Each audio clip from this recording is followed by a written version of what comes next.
Hello students, आज के इस वीडियो में हम गुणनात्मक तत्समक के बारे में जानेंगे। सभी पूर्णांकों के लिए एक गुणनात्मक तत्समक होता है। किसी पूर्णांक a के लिए a गुणा 1 बराबर 1 गुणा a बराबर a, अर्थात a अपने पास कोई पूर्णांक है। अगर इसका गुणा अपन एक में करते हैं तथा 1 का गुणा a में करते हैं तो भी हमें वही संख्या a प्राप्त होती है। तो हम यहाँ 1 को गुणनात्मक तत्समक मानेंगे। -1 पूर्णांकों के लिए गुणनात्मक तत्समक नहीं होता है। नीचे उदाहरण देखते हैं। a का गुणा हम -1 में करते हैं तो -a प्राप्त होता है। यहाँ वही संख्या प्राप्त न होकर संख्या का चिन्ह बदल जाता है, जो कि a का योज्य प्रतिलोम है। अतः हम -1 को गुणनात्मक तत्समक नहीं मानते हैं। यहाँ हम गुणनात्मक तत्समक के कुछ उदाहरण देखते हैं, जैसे -4 गुणा 1 बराबर -4, 1 गुणा -5 बराबर -5, 1 गुणा 8 बराबर 8, 7 गुणा 1 बराबर 7।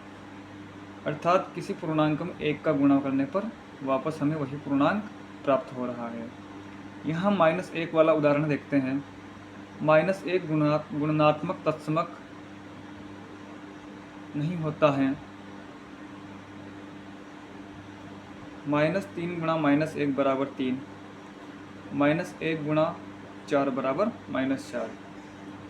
अतः संख्याओं का चिन्ह बदल रहा है। अब हम गुणनात्मक प्रतिलोम के बारे में समझेंगे।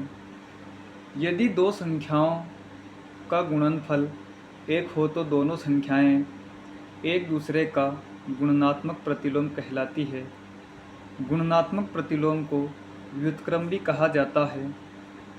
उदाहरण के लिए a का गुणनात्मक प्रतिलोम 1/a होगा। इसी प्रकार 1/a का गुणनात्मक प्रतिलोम a होगा। नीचे हम उदाहरण में देखते हैं। a/1 गुणा 1/a बराबर 1, अर्थात दोनों संख्याएं गुणा में हैं लेकिन व्युत्क्रम के रूप में लिखी हुई हैं, तो हमें 1 प्राप्त होता है। इस प्रकार हम कह सकते हैं कि ये दोनों संख्याएं एक दूसरे के गुणनात्मक प्रतिलोम के रूप में हैं। अगला उदाहरण हम 1/2 गुणा 2/1 बराबर 1। हम यहाँ कह सकते हैं कि ये दोनों संख्याएं एक दूसरे के गुणनात्मक प्रतिलोम के रूप में है। 1/2 का गुणनात्मक प्रतिलोम 2/1, 2/1 का गुणनात्मक प्रतिलोम 1/2, क्योंकि इन दोनों को गुणा करने पर हमें 1 प्राप्त होता है और यही गुणनात्मक प्रतिलोम की परिभाषा है।